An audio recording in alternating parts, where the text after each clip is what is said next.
والله يا جماعة أكبر كارثة، هذه عيب يعني، هذه راح تكون زي الزلزال على قارة آسيا في حال أن المغرب توج بكأس العرب. يا جماعة داخلين بالفريق الثالث، تكفون استوعبوا شوي.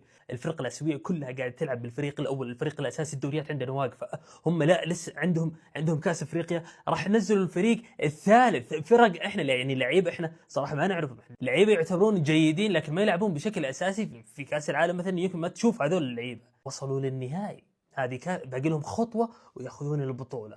إذا صارت يا جماعة والله يا هي يعني صفعة تاريخية على قارة آسيا. المغرب كذا بوب ضربت ضربة تاريخية لقارة آسيا، قالت لهم أنتم ما عندكم كورة. هذه في حال أنهم توجوا بها.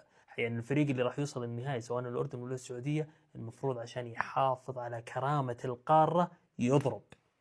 يا أخي نحن ضربنا السعودية وضربنا فرق آسيا كلها، بقيت فقط الأردن سواء فزنا أو فازت إنها سنقول مغربية، لأنها عندها مدرب السلامي وهو مغربي عادي جدا. يعني فرق آسيا كنتم تقولون أن كعبكم عالي، لا لا لا، المغرب كعبه عالي على جميع فرق آسيا.